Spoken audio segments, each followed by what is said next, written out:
Somos Iglesia Cristiana El Almendro. Fe, oración y servicio. Hola, buenas noches familia del Almendro, deseando que para todos y cada uno de ustedes sea una noche de grandes, ricas y abundantes bendiciones. Les quería recordar que estamos en el estudio de El Reino de los Cielos. El Reino de los Cielos es parecido a, es semejante a, ¿no? Este estudio nace con el propósito de mostrar la obra redentora del Señor Jesucristo en el Nuevo Testamento. Entonces vamos a Mateo, capítulo 13. Vamos a estar leyendo desde el 44 al 46. Son 3 versículos. Dice la Escritura: además, el reino de los cielos es semejante a un tesoro escondido en un campo, el cual un hombre halla y lo esconde de nuevo, y gozoso por ello va y vende todo lo que tiene y compra aquel campo. También el reino de los cielos es semejante a un mercader que busca buenas perlas, que habiendo hallado una perla preciosa, fue y vendió todo lo que tenía y la compró. Amén. Entonces, obviamente, cuando nosotros buscamos estos textos, nacen con el propósito de identificar, de mostrar y de clarificar también lo que el Señor Jesucristo quería decir con el reino de los cielos es semejante, es parecido, es igual a, ¿sí? Y esto, ¿por qué se hace? Porque el público, como lo explicaba la semana pasada, el público en aquel entonces no entendía las parábolas del Señor Jesús. Entonces Él les hablaba con parábolas para que escuchando ellos no entendieran. ¿Por qué? Porque obviamente la hora de Él no había llegado, ¿sí? Después de que el Señor Jesús entrega su vida en la cruz, viene el Espíritu Santo en Pentecostés y nosotros ahora recibimos la revelación, una revelación que hasta en ese momento, porque muchos de nosotros decimos, uy, pero es que los discípulos, ¿por qué no entendían al Maestro? ¿Por qué los discípulos no entendían al Señor Jesús? ¿Por qué no entendían una cosa? ¿Por qué no entendían otra?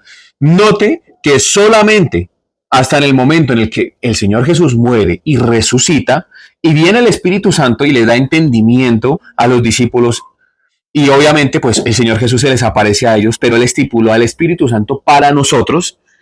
Entonces, nosotros podemos recibir la revelación de no solamente de las parábolas, sino de ahí en adelante del Nuevo Testamento y del Antiguo Pacto, ¿sí? Entonces, también les pido que vean otro estudio que yo hice la semana pasada, que es el Mesías en el Antiguo Pacto, ¿sí? Entonces, ahí también venía mostrando cómo el Mesías se podía encontrar en el Antiguo Pacto. Listo, entonces entrando en materia, quiero decirles a ustedes lo siguiente. Cuando nosotros vemos estas, parecen 2 parábolas independientes, ¿no? Pero en realidad, cuando usted mira estas 2 parábolas, vienen en el mismo contexto tanto de la semilla de mostaza. Primero, la parábola del sembrador, ¿cierto? El sembrador salió a sembrar. Después, la semilla de mostaza y después la parábola del trigo y la cizaña. Finalizando aquí, termina él explicando en Mateo capítulo 13, él termina explicando la parábola del trigo y la cizaña en el versículo 36. Y en el versículo 44 al 46 está añadiendo estas 2 parábolas. Entonces, es un mismo contexto, no es un contexto diferente, es el mismo contexto. La pregunta es por qué les está enseñando la parábola del trigo y la cizaña, la palabra de la semilla de mostaza y estas 2 parábolas. ¿Con qué propósito ellos? Y obviamente hay otra parábola, ¿sí? Que otras parábolas que siguen después de esto, ¿sí? Entonces, voy a explicar estas 2 parábolas con el propósito de que ustedes entiendan un poco de la obra redentora de Jesús. Entonces, iniciando con esto, vamos a darle a entender lo obvio, ¿sí? Lo obvio, lo que toda persona debería entender. Pero bueno, digo toda persona en el Evangelio, ¿no? Porque lastimosamente me he escuchado algunas prédicas de Yesenia Ten, de Ante Gebel, de Otoniel Font, de muchos predicadores de la prosperidad, muchos predicadores que tratan de sacar estos textos para dar un tema de motivación, en donde ellos, básicamente muchos de ellos, dan mensajes como de que el tesoro escondido es la bendición que Dios tiene para cada uno de nosotros aquí en la tierra. Y no solamente eso, sino que dice que la perla preciosa, ¿sí? En lugar de ser el evangelio, es pues las bendiciones que Dios tiene para nuestra vida, ¿sí? Hablando económicamente. Pues bien, este tema, estos textos no tienen nada que ver con un tema económico. Quiero decirles a ustedes, tienen que ver es con el tema del evangelio. ¿Por qué? Porque cuando yo venía explicando en el contexto primero empieza a hablar acerca de que el sembrador salió a sembrar. ¿Quién es el sembrador? Jesús. Jesús, Dios envió a su hijo y sembró la buena semilla. Y esa semilla, la cual es la semilla de mostaza, ¿cierto? Entonces, el mismo Jesús es aquel sembrador que siembra pero también él ha sido sembrado por el Padre aquí en esta tierra, ¿cierto? Y aparte de eso, él se muestra como la semilla de mostaza, la más insignificante y pequeña de todos, pero que se convierte en un gran sicómoro en donde las aves llegan a habitar debajo de ella. Y también él está poniendo la parábola del trigo y la cizaña, hablando acerca de la obra que él empieza a hacer en la vida de cada creyente, la obra en donde él viene a sembrar y en donde no solamente él siembra, sino también el enemigo. Después de esto encontramos el tesoro escondido, la primera parábola. Estas dos parábolas hablan netamente del Mesías, de la obra del Mesías. Entonces usted dice, ¿cómo así? Claro, cuando usted dice, en el tesoro escondido hay un hombre que encuentra un tesoro en un campo y que vende todo lo que tiene para comprar aquel campo, ¿cierto? También en el de la perla preciosa, un hombre que está buscando perlas, las mejores perlas, encuentra una y vende todo lo que posee para poder poseer esa perla, ¿cierto? Entonces, obviamente está hablando de él mismo. ¿Por qué? Porque él ha renunciado a todo. Entonces usted dice, bueno, susténteme eso con la escritura. Filipenses 2, vamos a leer desde el versículo 5.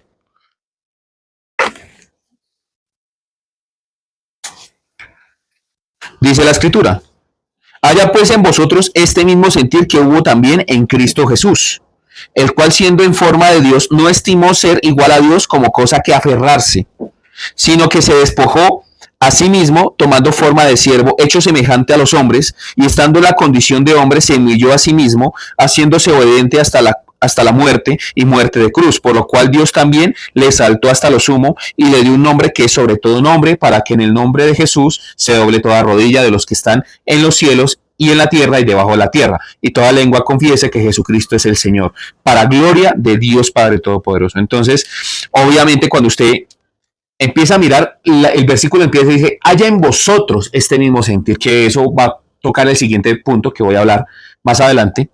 Lo importante es que aquí está resaltando que él menospreció completamente la figura de Dios. Siendo él Dios, él se despojó de esa figura, de esa condición, y obviamente entregó todo. ¿Para qué? Para la redención del alma de usted, de mí, de todas las personas que vienen a él. Entonces, él es aquel hombre que vio un tesoro en el campo y vendió todo lo que poseía, entregó todo lo que poseía. También él es aquel que vio una perla preciosa en el campo y entregó todo, vendió todo. ¿Por qué? Por esa perla. Pero bueno, ¿cuál es el tesoro? ¿Cuál es la perla? Ahí está en el mismo texto. Dice, el reino de los cielos es semejante a. ¿Sí? Entonces, dando a entender que el reino de Dios es el tesoro. Dando a entender que la perla preciosa es el reino de Dios. Entonces, ¿qué es el reino de Dios? ¿Cómo puede haber un reino si no está obviamente su legislador, pero también aquellas personas que siguen a su legislador? Entonces, lo que está hablando aquí es que el reino de Dios constituye obviamente un rey, pero también unos súbditos a los cuales nosotros lo llamamos a él Señor, ¿cierto? Y él valoró eso que iba a venir, porque gracias a él nosotros podemos ser llamados hijos de Dios y podemos llamar al Dios Padre Todopoderoso Padre, Abba Padre, ¿cierto? Y también nosotros podemos ser puestos dentro del pueblo de Dios. Entonces, él vio el reino, vio lo necesario del reino, vio lo fundamental del reino y dijo, voy a vender todo lo que yo poseo, voy a entregar todo lo que yo poseo. Hay una película que me parece a mí muy hermosa, que es Narnia, ¿no? Y recordemos que cuando Edmund comete el error, Aslan va y negocia con la reina fría y le dice a ella o la reina de hielo, y le dice que él va a entregar su vida por el traidor, ¿sí? Obviamente el Señor Jesús no está mirando la condición que usted tiene, sino está mirando el producto final, que es lo importante, ¿no? Entonces, Dios viendo esa perla preciosa, a veces las perlas, cuando usted de pronto, yo viendo un poco acerca de cosas preciosas, cuando usted recién la saca de la tierra, no está dando el brillo total o el brillo maravilloso que usted esperaría. Usted necesita limpiar esa perla, ¿cierto?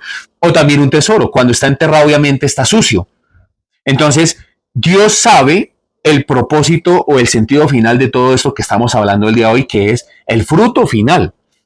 Entonces, por muy sucio que usted llegue al Evangelio, déjeme decirle algo. Lo importante es que Dios ya vio una perla en usted. vi un tesoro en usted.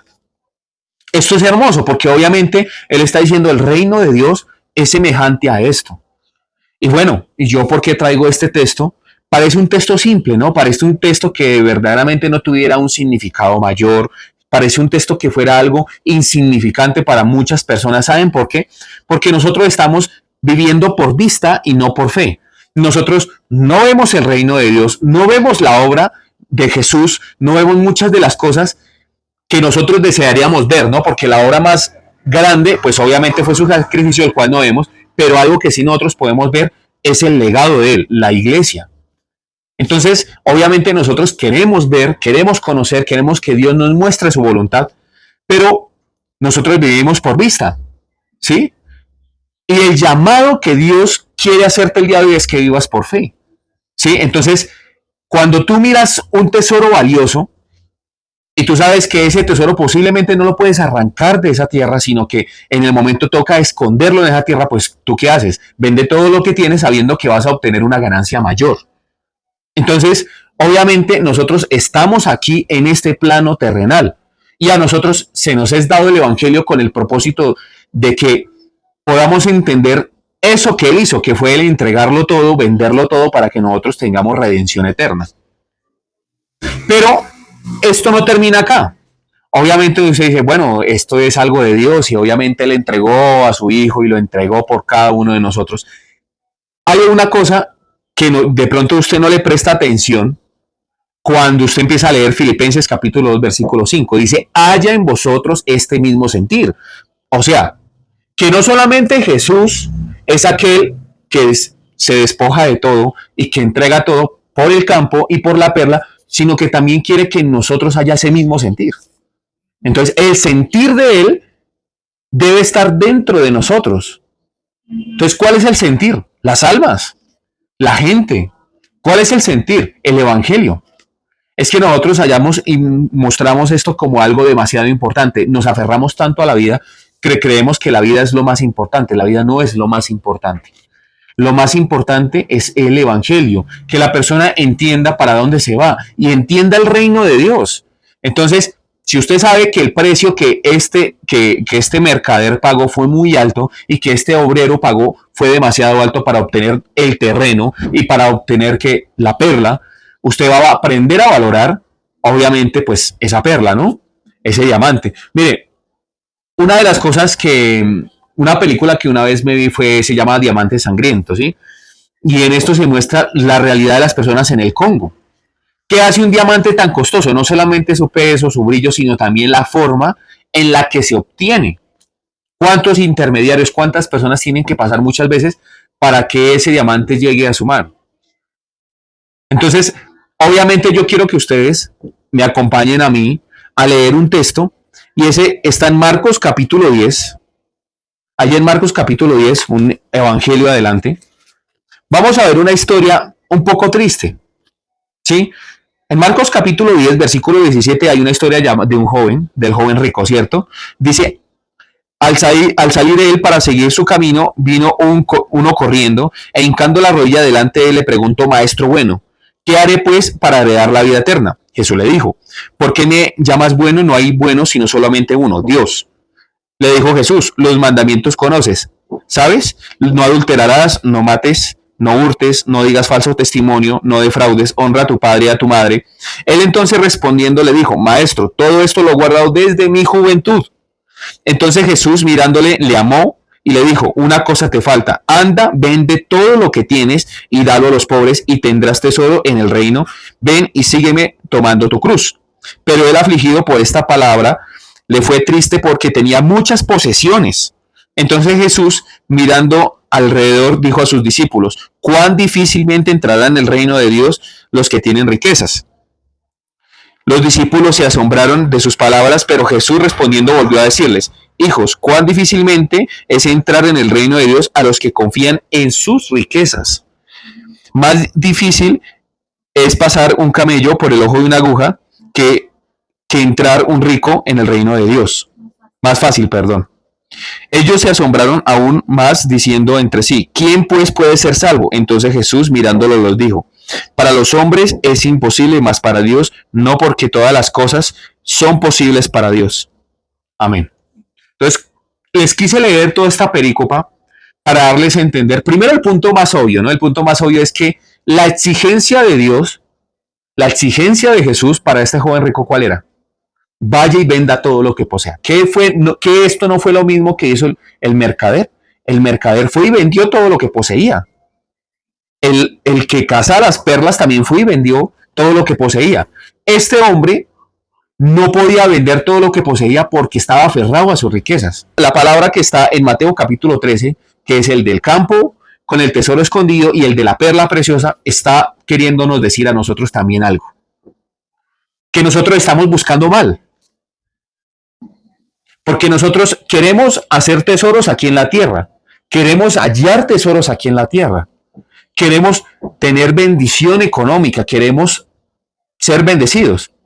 Entonces el Señor Jesús les dijo, cuán difícilmente entrará un rico en el reino de Dios. No es que sea imposible, porque Él dice, lo que es imposible para los hombres es posible para Dios.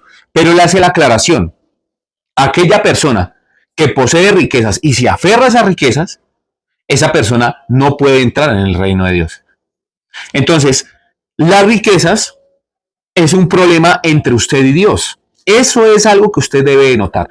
En juntos casos, el que compra el campo y el que compra la perla tienen un problema, las riquezas. ¿Cómo así?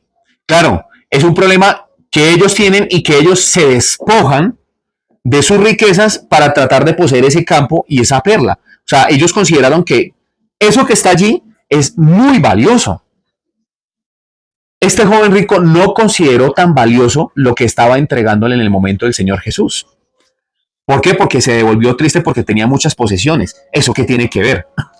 Tenía muchas posesiones y estas posesiones lo hacían amar esas posesiones, aferrarse a esas posesiones. Entonces, nosotros en este mundo queremos vivir con un equipaje demasiado pesado. Y mi consejo para las personas que me ven allí al otro lado y las personas que están acá es, ande liviano. ¿Qué quiero yo decir con que ande liviano? Ande sin aferrarse a nada. Porque entre más usted se aferre, entre más usted se agarre a esas cosas, pues obviamente va a ser difícil que usted se suelte de esas cosas. El mensaje del Evangelio aquí es suelte. Para que usted pueda encontrar el reino de Dios, porque está hablando de la semejanza del reino de Dios, dice allá en ustedes ese mismo sentir. ¿Cuál sentir? El de Cristo Jesús. O sea, si el mismo Jesús se despojó, ¿por qué nosotros no nos podemos despojar? Debemos despojarnos. O sea, si el mismo Señor se despojó, ¿por qué usted y yo no nos despojamos? ¿A qué nos aferramos? A lo que es corruptible aquí en la tierra, en donde el hollín y el pollín corrompen. Por eso él decía, no hagáis tesoros aquí en la tierra, en donde todo es corrupto, donde todo se puede corromper. Hágalos en el reino de Dios. No se está refiriendo precisamente al dinero. Se está refiriendo ¿a qué? A la necesidad de impactar el reino de Dios. Por eso es que el reino de Dios hasta el día de hoy sufre violencia. ¿Cómo así impactar? Claro, cuando usted entiende que no hay nada más valioso que el Evangelio sufre violencia. El reino de Dios, porque los valientes, solamente un valiente arrebata esto. Solamente una persona que es valiente es capaz de renunciar a todo lo que posee por obtener la perla preciosa y el tesoro que está escondido en el campo. Solamente el valiente es capaz de hacer esto. ¿Qué pasa con nosotros los creyentes? Que en la actualidad, el evangelio que se da en la actualidad es un evangelio amañado para que usted trate de entender de que las perlas y los tesoros están escondidos aquí en la tierra. Hay algo que pasa a continuación, allí en Marcos, que no les terminé de leer en el versículo 28 del capítulo 10. Dice, entonces Pedro comenzó a decirle, he aquí nosotros lo hemos dejado todo y te hemos seguido. Respondió Jesús y dijo, de cierto os digo que no hay ninguno que haya dejado casa, o hermanos, o hermanas, o padre, o madre, o mujer, o hijos, o tierras, por causa de mí y del evangelio, que no reciba 100 veces más ahora en este tiempo, casas, hermanos, hermanas, madres, hijos y tierras. Voy a detenerme ahí porque hay una coma y dice algo que de pronto a usted no le va a gustar, ¿sí? Pero él está diciendo, en este tiempo, o sea, lo que sucede es que Dios, cuando lo bendice a usted económicamente, le va a pedir a usted posiblemente que suelte eso. Si lo bendice emocionalmente, posiblemente le va a pedir que suelte eso. Una muestra de esto es cuando nace Isaac. Entonces, Dios, ¿qué quería hacer en Abraham? Quería mostrarle a Abraham cómo estaba su corazón. Y lo manda a sacrificar a Isaac. Cuando llega a sacrificar a Isaac, obviamente Dios ya tenía un plan en donde él no iba a dejar que sacrificara a Isaac. ¿Qué quería ver Dios? ¿Qué quería ver Dios y qué quería mostrarle a Abraham? ¿En dónde estaba el corazón de Abraham? Entonces, cuando Abraham con lágrimas en sus ojos, porque yo no creo que eso lo hizo jugado de la risa tampoco, yo imagino que en ese momento el hombre le pasaron muchas cosas por la cabeza. Y ahí en ese momento, antes de enterrar el cuchillo, Dios apareció y le dijo, no toques al muchacho. Y Dios proveyó el sacrificio. Entonces, usted se aferra por la economía y pelea por su economía, pero sencillamente Dios se la quiere quitar o le quiere dar algo mejor a usted. Lo quiere prosperar, pero usted anda aferrado a la economía. Les pongo, o sea, mire, la Biblia está llena de casos así, en donde Dios pide algo para multiplicar, para bendecir. Entonces, la Biblia está llena de casos en donde Dios le pide al ser humano que se despoje completamente de sus riquezas para a la postre bendecirlos. Por ejemplo, les voy a poner otro caso, el caso de Job. Dios le quitó todo a Job, pero usted mira el postrer estado de Job, en los versículos 40 en adelante, viene a ser el doble de bendición, la mayor bendición. Y esto no es una predicación de la prosperidad, sino que es que a veces nosotros nos aferramos tanto y Dios te quiere quitar una cuchara. Esto sonará a frase de cajón y motivacional para darte un cucharón, pero pues es que es la realidad. ¿Sí? Aquí el apóstol Pedro le está diciendo, maestro, pero es que nosotros hemos dejado esto, esto y esto y aquello. Dijo, no hay nada que ustedes hayan dado que no les haya ser devuelto. Es lo que está tratando de decir aquí el Señor. Casas, hermanos, hermanas. Obviamente usted dice, pero es que el perder un hermano, el perder una vida. Sí, el problema es que usted le da demasiada importancia a la vida. Demasiada importancia. El apóstol Pablo entendió esto y dijo, para mí el vivir es Cristo y el morir es ganancia. Ojalá en cada uno de nosotros, porque a mí me hace falta para llegar a ese nivel de fe, porque aún nos aferramos a la vida. Entonces, obviamente a nosotros no nos gusta entender que Dios nos puede quitar algo. Lo que queremos es que Dios no nos quite y que antes aún nos añada. Ese es el problema. Y donde está tu tesoro, allí está también tu corazón. Y si su corazón es corrupto y malo, imagínese en dónde va a estar tu riqueza. Entonces, queremos riquezas para mostrarnos ante otras personas como personas que prosperamos, que somos bendecidas, que somos personas chéveres, que tenemos a Dios de nuestro lado. Pero cuando yo miro la Biblia está llena de casos en donde Dios despoja completamente para poder volver a bendecir. Otro caso es el caso del rey David. ¿Cuántas veces no perdió la esperanza el rey David en muchas situaciones? Por ejemplo, él perdió el reino a manos de su hijo. Dios no le devolvió, no le restableció, le restableció. El problema es que haya personas como, por ejemplo, como Saúl. Personas como Saúl que se aferran al reino y que Dios tiene que quitarles el reino como le quitó el reino a Saúl. Se desgarró completamente el manto de Samuel y en ese momento perdió el reino completamente porque el profeta le dijo, así como se ha desgarrado el manto, así mismo has perdido el reino. Entonces, el problema es nuestra ambición, nuestro mal corazón. Entonces, algo que, y sigo con esto porque en el versículo 30 dice que no reciba 100 veces más ahora en este tiempo. 100 veces más. 100 veces más. Y repito 100 veces más porque hay algo que a usted no le va a agradar de este versículo. Dice, casas, hermanos, hermanas, madres, hijos y tierras, con persecuciones y en el siglo venidero la vida eterna. Con persecuciones. Entonces, ¿qué está queriendo decir esto? Está hablando del Evangelio. ¿Cómo así? Posiblemente en tu casa no te quieran por el Evangelio, pero en la iglesia, que es importante que te congregues, vas a encontrar más madres, más hermanos, muchas más personas. Vas a ser muchas veces recibido en la casa de un hermano. Yo, por ejemplo, he vivido esto, en donde hay hermanos que me han calmado el hambre. en donde hay hermanos que me han ayudado en mi momento de dificultad, de angustia. Por eso es que es importante la iglesia. Pero hay personas que menosprecian la iglesia y el congregarse. ¿Por qué? Porque se creen autosuficientes. Porque tienen muy poco valor la perla preciosa y el campo con el tesoro escondido. Ese es el problema. Porque creen que la economía se hace simplemente trabajando. No, amigos, sí tenemos que trabajar, sí tenemos que progresar, pero Dios nos manda a tomarlo a Él como primer mandamiento en la Torah es amarás al Señor tu Dios por sobre todas las cosas. Ah, pero no estamos bajo la ley, sino bajo la gracia. Claro, en la gracia le dice el Señor Jesús a usted, si me amáis, guardad mis mandamientos. O sea, no crean que Él ha venido a abolir la ley. No, Él ha venido a cumplir la ley. Si Él ha venido a cumplir y habita en usted y habita en mí, nosotros tenemos que obedecer la norma. Entonces Él estipuló la iglesia para que en la iglesia nosotros encontremos a padres, madres, hermanos. ¿Me explico? Casas para que Él nos ayudara. En la iglesia primitiva, en Hechos de los Apóstoles, dice que todos compartían el pan en sus casas. Para que usted comparta, para que deje de ser tan sabañón y de creer que todo tiene que ser para usted, tiene que compartir con los hermanos. Por eso es que aquella persona, y se lo digo aquí con todo el amor del mundo, que no diezma, que no ofrenda, obviamente no es una obligación el diezmo, aquella persona que mira la necesidad en otros y cierra su corazón, como dice Juan, ha negado la fe, porque no entiende la necesidad que tiene la iglesia.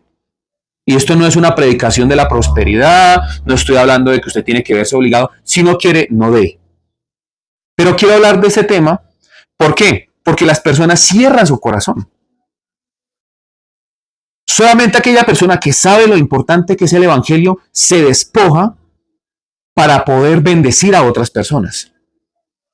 Pero yo encuentro que en la actualidad las personas lo que quieren es solamente ser bendecidas y no bendecir a nadie.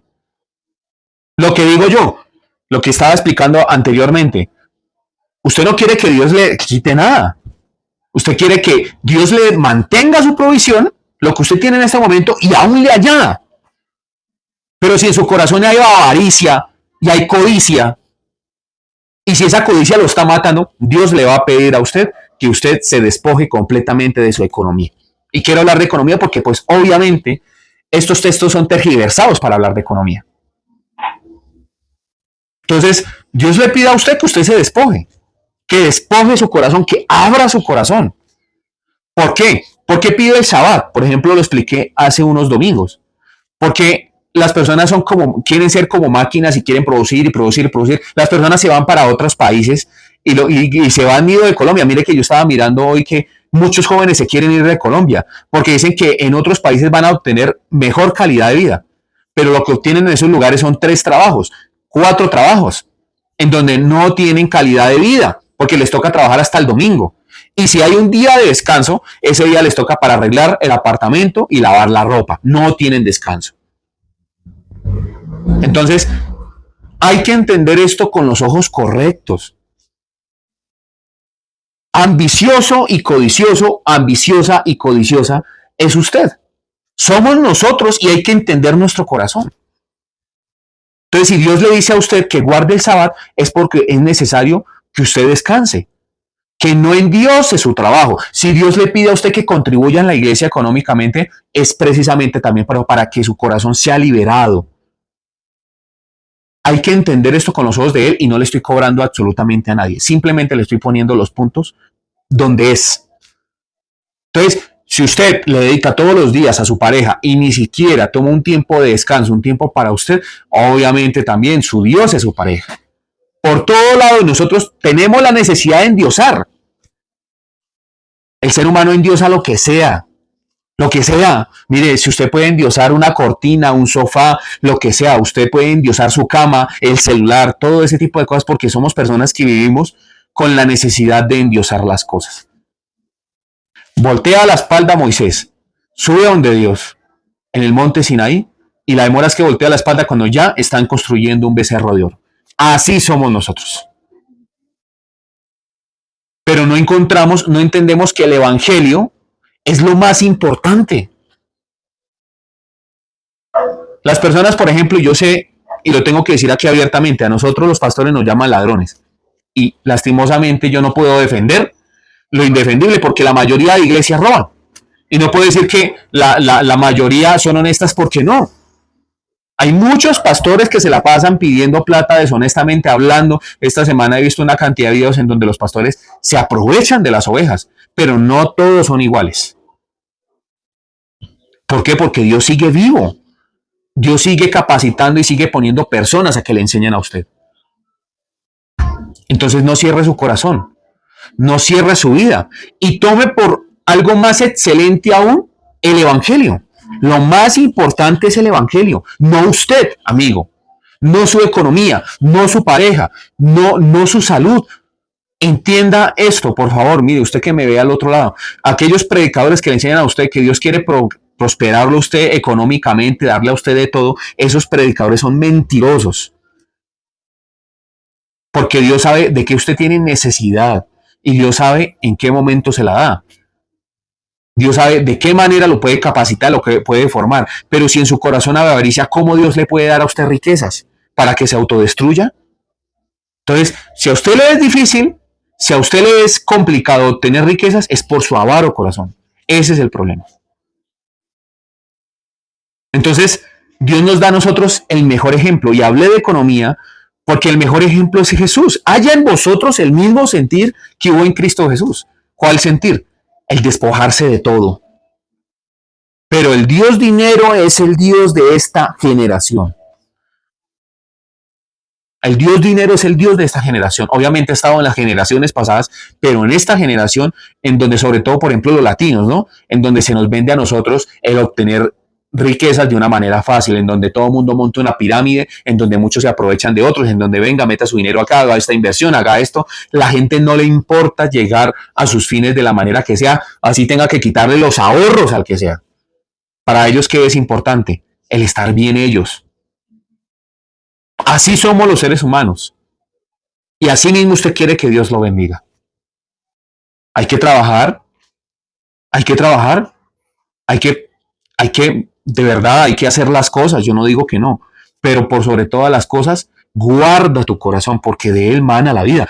¿Qué está queriendo decir el Señor ahí? Que el corazón es muy voluble, muy inestable y que su corazón se deja desviar por cualquier corriente.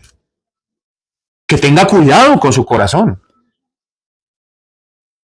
y que le dé valor a lo que tiene valor. Es que el problema es que le damos valor a lo que no tiene valor. El valor se lo damos nosotros a nuestra economía, a nuestra familia, a nuestra pareja, a nuestra salud, le damos valor a esas cosas. Nos aferramos a esta vida de una manera intensa y nosotros creemos que Dios está de acuerdo con esto. Entonces la escritura dice, ¿de qué te sirve en Eclesiastés? ¿De qué te sirve el trabajar todos los días de tu vida para que venga otra persona y se apodere de lo tuyo, del trabajo y lo coma y lo despilfarre? En esto también hay vanidad, dice Eclesiastés. ¿Qué le queda al hombre? Que coma y beba. O sea, que descanse y que disfrute de lo que se ha afanado en su trabajo. Pero hay personas que ni comen bien, ni beben bien, y hay personas que viven aferrados a ellos mismos. Y eso es necedad y vanidad de corazón. Porque la vida de nosotros los seres humanos es como la hierba que hoy es y mañana deja de ser. Como la hierba que crece, que dice que ni aun Salomón, ¿sí?, se ha vestido de tal esplendor. Así es para nosotros la vida. Que hoy en día la vemos el césped hermoso, la hierba creciendo, hermosa, verde, de un color agradable. Cuando usted mira un campo hermoso de esos de oro, a usted le parece algo muy bonito, ¿no? Muy agradable. Pero que hoy la hierba es y mañana deja de ser. Así es la vida del hombre. Y usted puede odiarme por esto que le estoy diciendo. Usted puede menospreciar esta predicación. Pero le voy a decir una cosa a continuación, que con esto yo quiero que usted centre su pensamiento el día de hoy. Y es, si usted se muere hoy,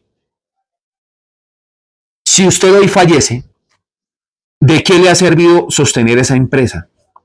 ¿De qué le ha servido sostener a esa pareja? ¿De qué le ha servido sostener ese vehículo? ¿De qué le ha servido aferrarse a su salud? ¿De qué nos sirve a nosotros? No nos sirve absolutamente nada. Porque esas cosas que posiblemente ese vehículo, esa empresa, esas cosas que usted considera suyas, van a pasar a mano de un tercero. Y eso es así. Entonces, el despojarse es fundamental. Haya en vosotros este mismo sentir que hubo en Cristo Jesús, el cual siendo Dios, no tuvo en reparo entregarlo todo para que usted tuviera hoy vida eterna. Este joven rico se le presenta al Señor Jesús y le dice, Maestro, ¿qué haré pues yo para heredar la vida eterna? Hay algo que es importante para el rico, que es la salvación. El problema es un problema de valores a continuación.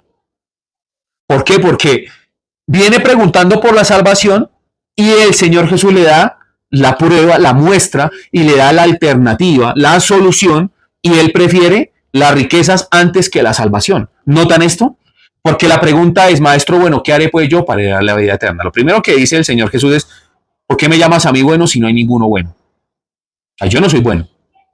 El único bueno es Dios. ¿Por qué? Dando él a entender la condición de hombre, ¿cierto? El cual tenía que ser crucificado en representación del pecado. Entonces, él no se consideraba bueno. No es que no él fuera bueno, pero él no se consideraba bueno. Entonces, hay personas que se consideran buenas y son las primeras que se estrellan, ¿no? Entonces, le dice, los mandamientos conoce, lo manda la Torá. Le dice, usted quiere ser salvo. Antes, o sea, hasta en ese momento él no había muerto y no había resucitado. Entonces, aún las personas vivían por la ley. Le dice, vaya a cumplir los mandamientos. Él dice, todos los he guardado desde mi juventud. Todos. Entonces, mire lo que sucede ahí. Automáticamente en el Señor Jesús nace algo por ese joven. ¿Por qué? Porque en ese momento el joven se iba a sentir identificado con un pecador. Porque hasta en ese momento él creía que había hecho méritos para ganarse la salvación. Entonces él le dice, venda todo lo que tienes y ven y sígueme. Entonces, pero antes dice que el Señor Jesús lo amó. ¿Por qué lo amó? ¿Por qué está escrito eso ahí? Porque obviamente a partir de ese momento él se iba a considerar un pecador. Porque antes de que el Señor Jesús le dijera que vendiera todo lo que poseía, que vendiera todas las posesiones y que tomara su cruz y lo siguiera a él, antes de eso él no se consideraba alguien malo. Solamente de ahí en adelante, cuando el Señor Jesús le responde, le dice, vaya y venda todo lo que tiene. En ese momento nació en él la condenación. No se había sentido nunca condenado él. Posiblemente este joven rico hacía donaciones, era un hombre honesto, correcto, era un hombre que se portaba bien, que tenía buena relación con los suyos. ¿Sí o no? El Señor Jesús no le refutó por ninguna de estas otras cosas. Le dijo, usted tiene un problema. Y es que usted ama sus riquezas más que a Dios. El primer mandamiento. Pero el Señor Jesús le da la solución y él ama más las riquezas que la misma salvación. Porque la salvación es la perla preciosa y el tesoro, porque si usted no tiene el tiquete llamado salvación, no puede entrar al reino de Dios. La salvación es el tiquete, amigo. Mujer que me escucha, es el tiquete. Si usted no tiene el tiquete, ¿cómo usted se va a presentar delante de Dios? Diciendo que es por sus méritos que usted se salvó. Es imposible, usted tiene que creer que fue obra de Jesucristo y decir, si le llegan a preguntar, si llega a haber un vigilante allá, usted tiene que decir, yo soy salvo no por mi obra, porque mi obra es insuficiente, no es suficiente nada de lo que yo haga. Yo soy salvo es por el Salvador, por el Redentor, por aquel que no escatimó nada, aquel que no viendo su condición de Dios, se entregó a sí mismo por el amor de todos. Él es mi tiquete de ingreso. Yo soy salvo por gracia. Eso es hermoso. Ahí cuando usted entiende esto, usted va a poder entender el Evangelio. Lo beneficioso que es el Evangelio. O sea, el Evangelio tiene un beneficio tremendo, pero nosotros no entendemos que la perla preciosa, que el tesoro escondido en el campo, es más valioso que su propia vida. Consideramos que el sacrificio de Jesús no tiene valor. Por eso pisoteamos su sangre. Por eso es que la gente llega tarde al culto, por eso es que la gente es irrespetuosa con Dios, por eso es que la gente toma en poco a Dios. O sea, si usted ve a Dios en su corazón y usted contempla que verdaderamente existe, y les voy a poner un ejemplo aún más real. Si usted supiera que en lugar del pastor va a predicar el Señor Jesús, usted llegaría tarde. No llegaría tarde. Usted estaría peleándole a él por cosas insignificantes como es el dinero, como es su salud. No, usted iría. Pero como queremos andar por vista y no por fe,